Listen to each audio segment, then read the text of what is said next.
हाँ जी, good morning to all. First of all happy Janmashtami.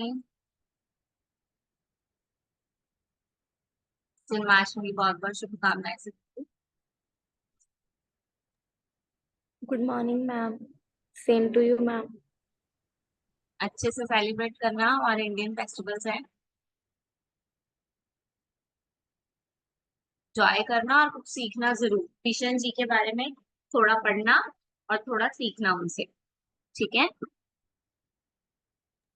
Okay ma'am.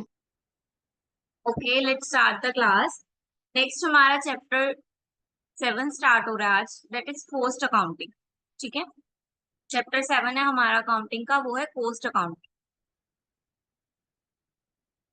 हाँ जी, सबसे पहले तो accounting and it's type. Accounting क्या होता है? एक आर्ट है जो कि फाइनेंशियल इंफॉर्मेशन को रिकॉर्ड करती है, समराइज और कम्युनिकेट करने की एक आर्ट है। ठीक है, for a particular period.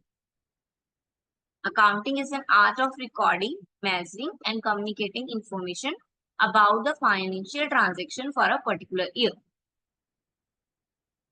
Basically it is a business language. ठीक है, जो कि हमेशा मॉनेटरी टर्म्स में ही होता है। देन अकाउंटिंग की क्लासिफिकेशन आ गई, अकाउंटिंग को प्रोसेस आ गई। सबसे पहले क्या करेंगे? रिकॉर्ड करेंगे।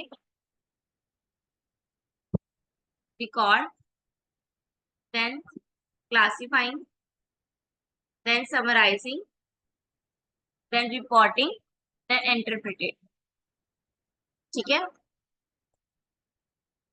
देन आ गया अकाउंटिंग के टाइप। जो अकाउंटिंग होती है वो तीन तरह से होती है। एक तो फाइनेंशियल, जो हमने ऊपर पढ़ा कि जो फाइनेंशियल ट्रांजेक्शन है, जो मॉनेटरी टर्म्स है, उनको रिकॉर्ड करना। For example balance sheet, trial balance, profit and loss account, ये सब क्या हो गया हमारे? ये हो गया हमारी फाइनेंशियल अकाउंटिंग का पार्ट। देन आ गई हमारी मैनेजमेंट अकाउंटिंग। मैनेजमेंट अकाउंटिंग क्या होती है? मैनेजमेंट यानी कि टॉप लेवल।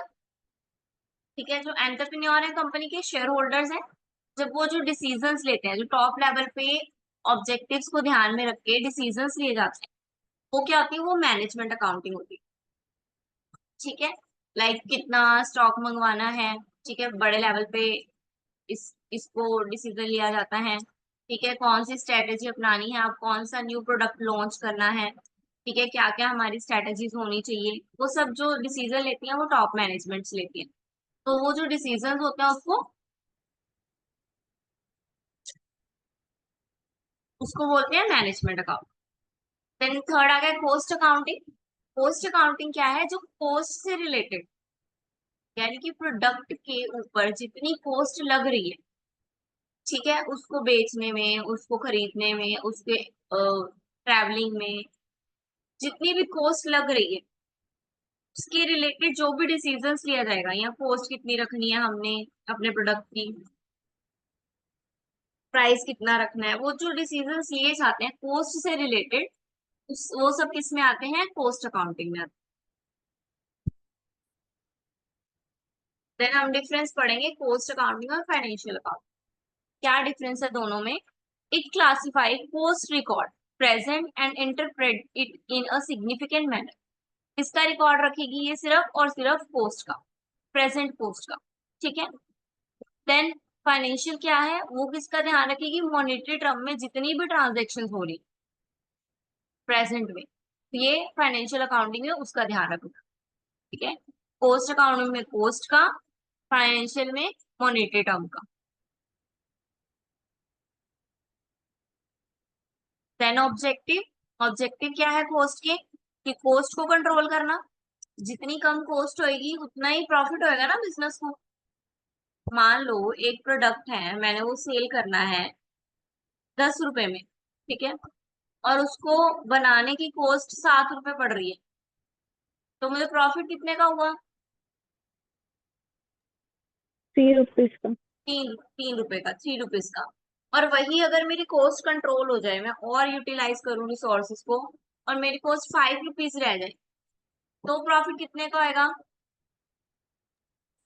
5। 5 रुपीज का। डिफरेंस समझ रहे हो? कि कॉस्ट इतनी इंपॉर्टेंट, कॉस्ट को इतने अच्छे से कंट्रोल करना है कि हमें ज्यादा से ज्यादा प्रॉफिट हो। ठीक है, लेकिन फाइनेंशियल में क्या करना है, सिर्फ इंफॉर्मेशन को रिकॉर्ड करना है, ठीक है, it's like a evidence. Then recording of data, इसमें हिस्टोरिकल और प्री डिटरमाइंड कॉस्ट यानी कि पहले से डिटरमाइन कर ली जाती है। अब कोई प्रोडक्ट है, उसका प्राइस जो डिसाइड किया जाता है, ऐसा तो नहीं है बनने के बाद उसका डिसाइड होता है, प्री डिसाइडेड होता है। पूरा प्रोजेक्ट पहले से डिसाइड किया जाता है कि इतने रुपए यहाँ लगने हैं, इतने यहाँ लगने हैं, इतने में इसकी कॉस्ट पड़ेगी, तो हमने इतने में इसको सेल करना। That is all pre determined. ये पूरा एक प्रोजेक्ट होता है जो रेडी होता है, उसके बाद ही उस पे काम करना शुरू किया जाता है। पता है ना, कोई भी बजट, कोई भी देख लो आप, हमारा इंडियन बजट ही देख लो, पहले बजट प्रिपेयर किया जाता है ना, फिर उसके बाद उस पे काम किया जाता है ना। इट मीन्स कॉस्ट क्या है, प्री डिटरमाइंड होती है, ठीक है, और हिस्टोरिकल होती है। लेकिन जो फाइनेंशियल डाटा है वो हमेशा हिस्टोरिकल होता है। हमने रिकॉर्ड रख लिया, वो पास्ट के रिकॉर्ड रखेंगे, न्यू तो रखेंगे नहीं, न्यू कैसे आएगा हमारे पास। Then rules and regulation, principle that proceed for recording cost of different product. ठीक है, इसका प्रिंसिपल क्या कहता है कि रिकॉर्ड करो कॉस्ट को, ठीक है, डिफरेंट प्रोडक्ट्स की कॉस्ट जो है इसमें रिकॉर्ड की जाती है। देन उसमें किसको फॉलो किया जाता है, अकाउंटिंग स्टैंडर्ड्स को फॉलो किया जाता है, लॉ के अकॉर्डिंग चला जाता है। ठीक है, क्लियर है दोनों का difference. Then cost and management, Yes, ma'am. Cost and management में क्या है, मैनेजमेंट मैंने बता दिया टॉप लेवल के डिसीजंस है, ठीक है, और कॉस्ट हमने अभी पढ़ा, कॉस्ट की रिकॉर्डिंग रखना, ठीक है। कॉस्ट मतलब कॉस्ट को रिकॉर्ड करना। अब मैनेजमेंट में क्या होगा, क्वालिटेटिव एंड क्वांटिटेटिव एक्सपेक्ट, यानी कि सिर्फ decisions, qualitative and quantitative. Qualitative का मतलब पता है ना, यानी कि क्वालिटी वाइज, और क्वांटिटी यानी कि numerical. Ascertainment of cost for the purpose of cost control and decision making. Cost क्यों की जाती है, कॉस्ट को कंट्रोल करने के लिए और डिसीजन लेने के लिए। और मैनेजमेंट अकाउंटिंग क्यों की जाती है, प्लानिंग करने के लिए और कोऑर्डिनेशन करने के लिए। कॉस्ट अकाउंटिंग में हिस्टोरिकल डाटा होता है और प्री डिटरमाइंड कॉस्ट होती है, जबकि मैनेजमेंट में प्रोजेक्ट के वाइज फ्यूचर बेस्ड होता है, क्योंकि डिसीजन जो भी ले रहे हैं वो फ्यूचर का है, तो इसलिए इसमें कॉस्ट कौन सी होगी, इसमें अकाउंटिंग कौन सी होगी, फ्यूचर बेस्ड। रूल इसमें क्या है, सेट ऑफ प्रिंसिपल्स होते हैं, लेकिन मैनेजमेंट में कोई भी स्पेसिफिक रूल नहीं है, ठीक है। मैनेजमेंट अपनी आपस में मीटिंग करती है, जिसमें हम बोलते हैं वोटिंग राइट्स, है ना, इसी तरह डिसीजंस लेते हैं वोटिंग राइट्स के थ्रू, चिट्स के थ्रू, ठीक है, डेल्फी मेथड के थ्रू। देन हमारा चैप्टर आ गया cost accounting.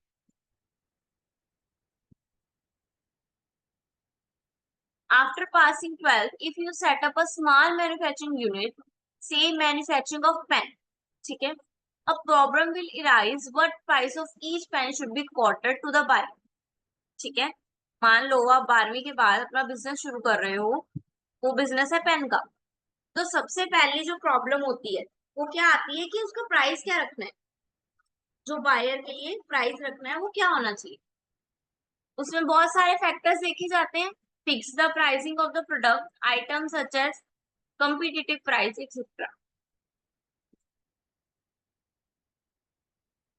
One of the basic factor is the cost of its production, ठीक है।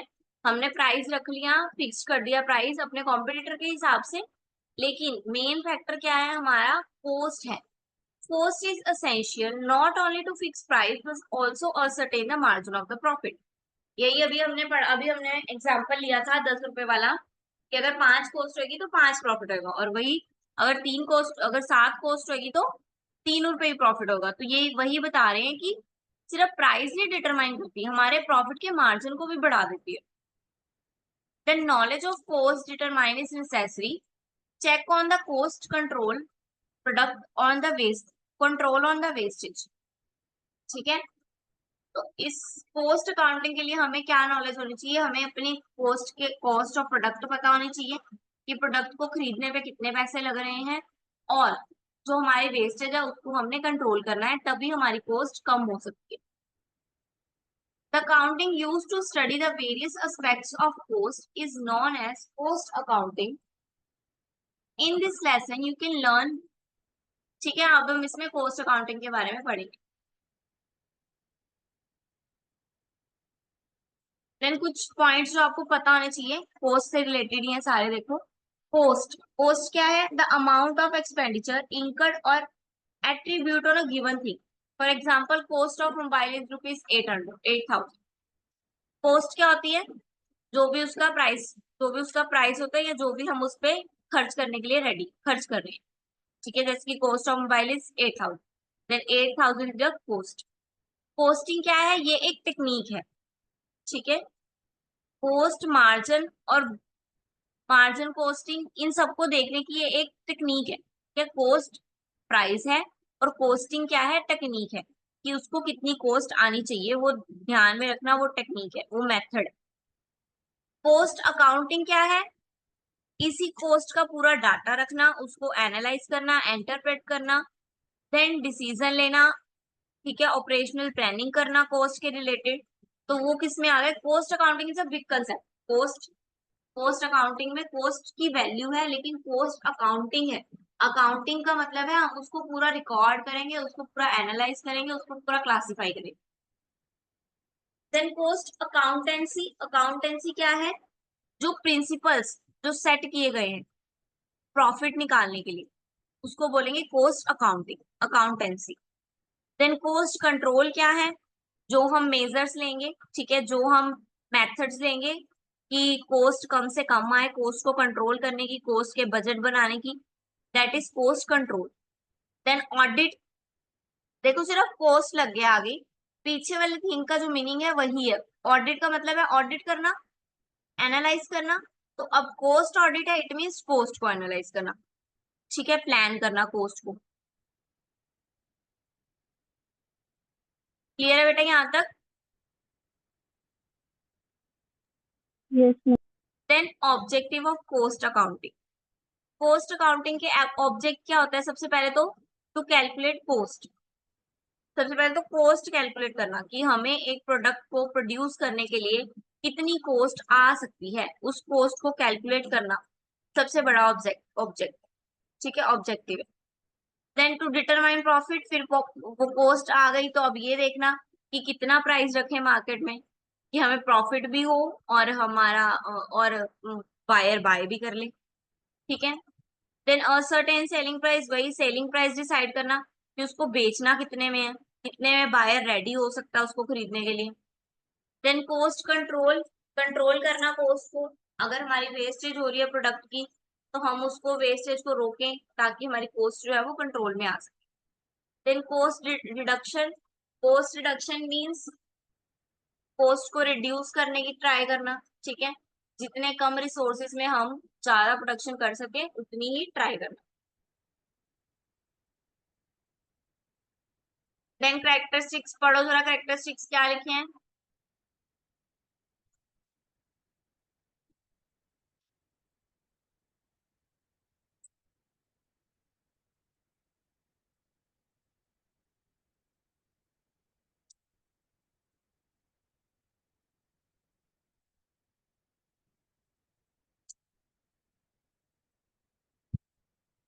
Stability to the business.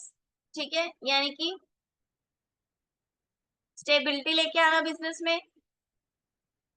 Easy है पॉइंट्स, तो क्लियर हो रहे होंगे. स्टेबिलिटी लेके आना बिजनेस में यानी कि कॉस्ट कभी भी ऊपर या नीचे ना जाए, ध्यान रखना है इसका. सिंप्लिसिटी लेके आना, एक ही कॉस्ट पे पूरा जो आपका प्रोडक्ट है वो डिफाइन हो जाए. फ्लेक्सिबल हो, ठीक है, अगर हमें लॉस हो रहा है या कुछ हो रहा है तो हम उसको चेंज कर पाए easily. Capability of presenting information at desire time. On the spot अगर हमें कुछ इंफॉर्मेशन चाहिए तो हम पोस्ट अकाउंटिंग के थ्रू उसको क्लियर कर सकते हैं. ठीक है. Minimum change in the existing setup, यानी कि कॉस्ट कम कैसे की जा सकती है? जब मिनिमम सेटअप लगाना पड़े. ठीक है, तो जो सेटअप हुआ हुआ उसमें चेंज ज्यादा ना करना पड़े. देन इकोनॉमिकली क्या कर रहा है वो?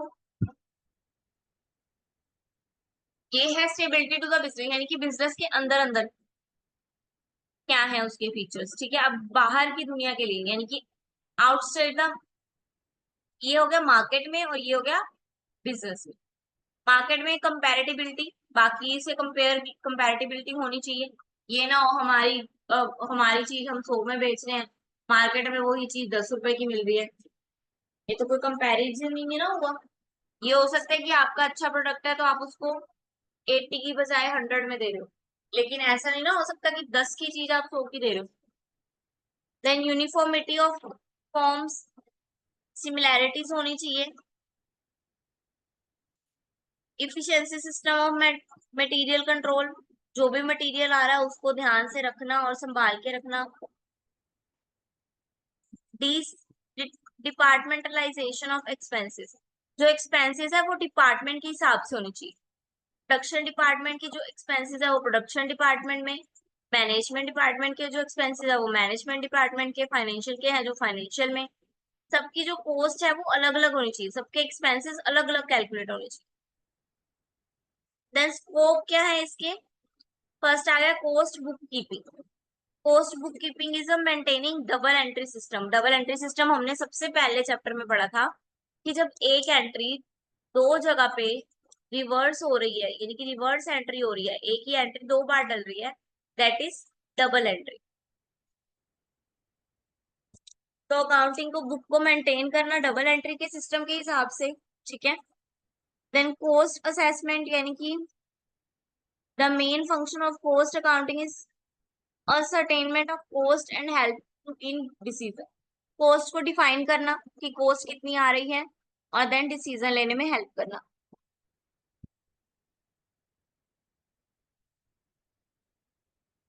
देन कॉस्ट सिस्टम यानी कि प्रोसीजर बनाना एक, ठीक है, प्रॉपर प्रोसीजर होना चाहिए। कॉस्ट कंपैरिजन, जो अदर प्रोडक्ट हैं, यानी कि जो हमारे कॉम्पिटिटिव मार्केट में सेम हमारे जैसे प्रोडक्ट्स हैं, उनके साथ हमारे प्रोडक्ट की कॉस्ट जो है वो कंपैरेटिबल होनी चाहिए, ठीक है। ये ना हो जो बिल्कुल ही ऑपोजिट हो या बिल्कुल ही अलग हो।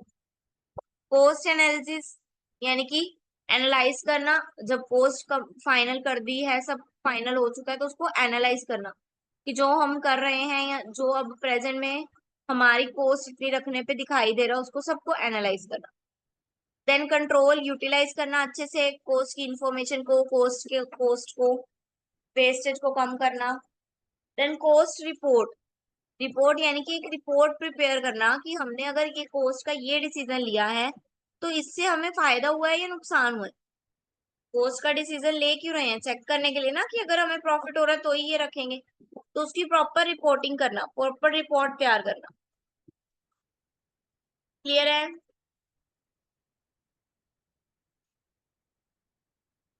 हाँ जी एवरीवन। Yes, ma'am. देन बताओ व्हाट इज कॉस्ट, कॉस्ट क्या होता है?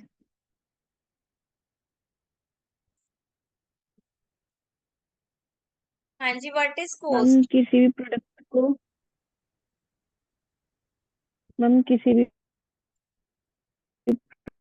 प्रोडक्ट को खरीदने में जो कॉस्ट आ रही है, अमाउंट। जिस किसी भी प्रोडक्ट को खरीदने में जो उसकी वैल्यू होती है, means cost of mobile is ₹8,000, पढ़ा था ना, it means 8,000 is a cost, ठीक है।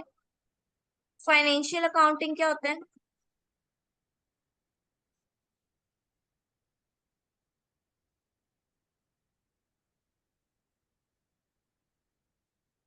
हमने पढ़ा ना, cost accounting, financial accounting and management accounting, तीन तरह की अकाउंटिंग होती है। तो first is financial accounting. What is financial accounting?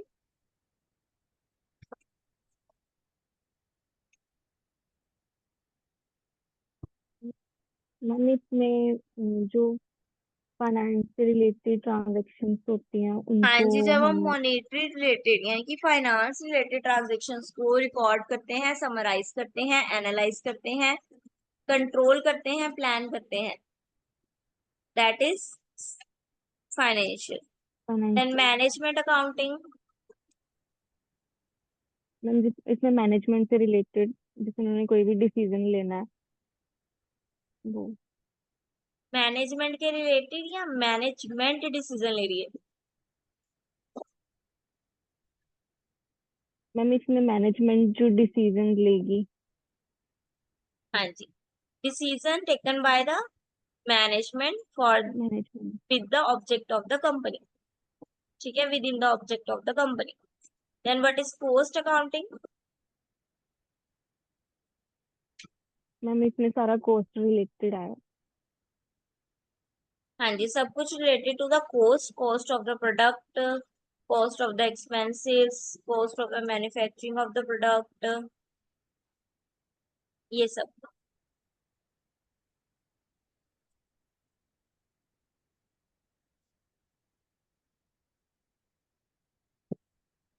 हाँ जी, देन आगे हमारे importance of cost accounting. Importance क्या है कॉस्ट अकाउंटिंग के? हर इंसान के लिए कॉस्ट अकाउंटिंग के अलग अलग इम्पोर्टेंस है। फॉर मैनेजर, यानी कि मैनेजमेंट के लिए क्या इंपॉर्टेंट है इसकी?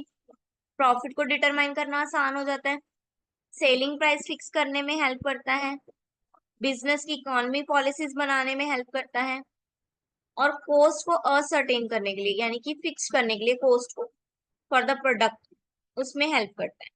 देन एम्प्लॉयज के लिए कैसे ये बेनिफिट है, कैसे इंपॉर्टेंट है?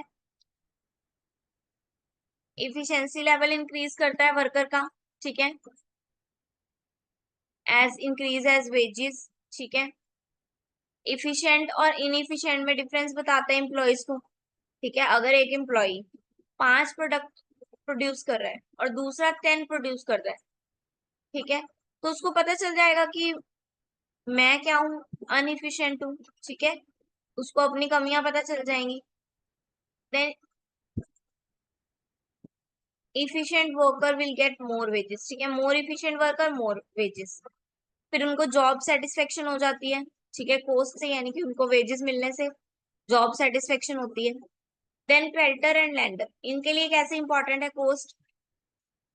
ट्रेंड को एनालाइज करने के लिए कि ट्रेंड क्या चल रहा है, ठीक है, डिसीजन लेने के लिए, पेमेंट मेथड्स जानने के लिए, ठीक है, अपनी पेमेंट को सिक्योर करने के लिए, ठीक है, इंटरेस्ट को सिक्योर करने के लिए।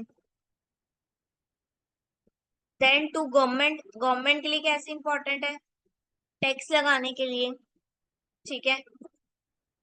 It will approve the tender whose cost is less, जिसकी कॉस्ट कम होगी। टेंडर पता है ना, गवर्नमेंट कहती है अपने टेंडर्स भेजो, यानी कि जब गवर्नमेंट ने ब्रिज ब्रिज वगैरह बनवाने होते हैं, तो गवर्नमेंट क्या है, एक टेंडर पास करती है कि हमें सारे इंस्ट्रक्टर्स, सारे कॉन्ट्रैक्टर्स अपनी अपनी डिटेल्स भेजो, कॉस्ट भेजो, ठीक है। सब लोग अपना अपना कॉस्ट भेजते हैं, फिर जिसकी कॉस्ट सबसे कम होती है और जो सबसे अच्छी सर्विस दे रहा होता है, उसको गवर्नमेंट सिलेक्ट कर लेती है। तो इट मीन्स कोस्ट ने हेल्प की टेंडर ढूंढने में, ठीक है। It will help in preparing financial budget and allocated cost, ठीक है। तो ये गवर्नमेंट की फाइनेंशियल बजट प्रिपेयर करने में भी हेल्प करती है। सारी बजट का कॉस्ट होता है ना कि इतना, इतनी कॉस्ट होनी चाहिए ओवरऑल। बजट है 15 लाख का होना चाहिए बजट, बस उससे ऊपर बजट नहीं जाना चाहिए। जो 15 लाख है वो क्या है, वो कॉस्ट ऑफ द बजट है, ठीक है। Then security, secure society, society के लिए कैसे इंपॉर्टेंट है? जितनी ज्यादा प्रोडक्शन होगी उतनी ज्यादा जीडीपी बढ़ेगी, जितनी ज्यादा जीडीपी बढ़ेगी उतना ही कंट्री के पीपल्स को क्या होगा, लोगों को क्या होगा, फायदा है। Then standard of living increase हो जाता है लोगों का। Then can compare cost of same product sharing by the different business, ठीक है। जैसे मैंने बोला, आप 10 की चीज बेच, आप 100 की चीज बेच रहे हो, वही चीज मार्केट में 10 की मिल रही है, तो कंपेयर तो इजीली कर सकती है ना सोसाइटी, लोग इजीली कंपेयर कर सकते हैं with the help of cost.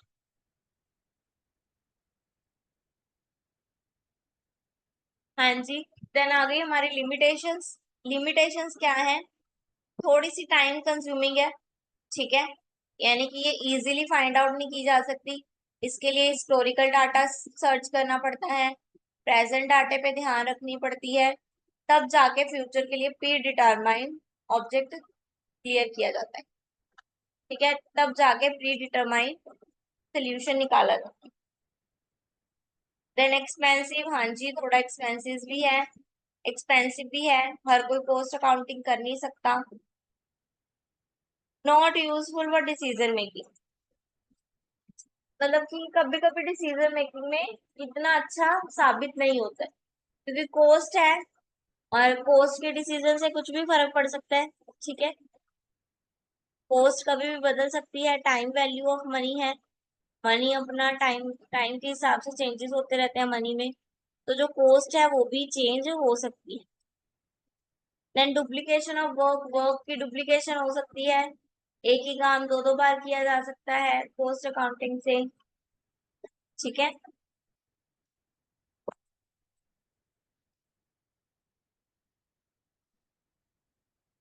हाँ जी, और कोई लिमिटेशन आपके दिमाग में आ रही हो?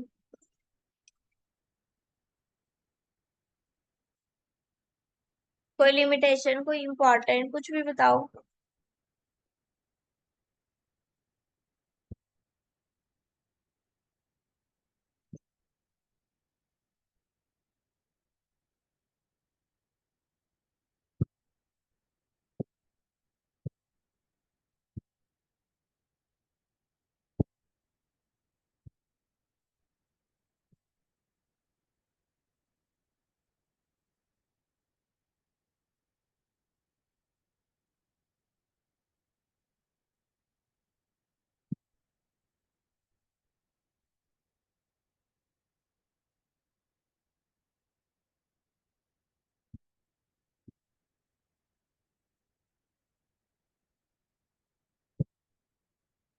हाँ जी, क्लियर है बेटा?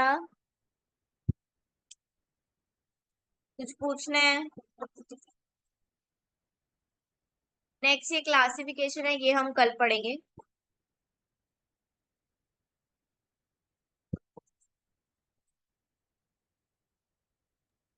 मैम, मैंने पूछना था कि एग्जाम्स कब होंगे? हाँ जी, एग्जाम्स कब होंगे, मतलब मिड टर्म? ये भी बेटा आपको पता चल जाएगा ग्रुप में ही।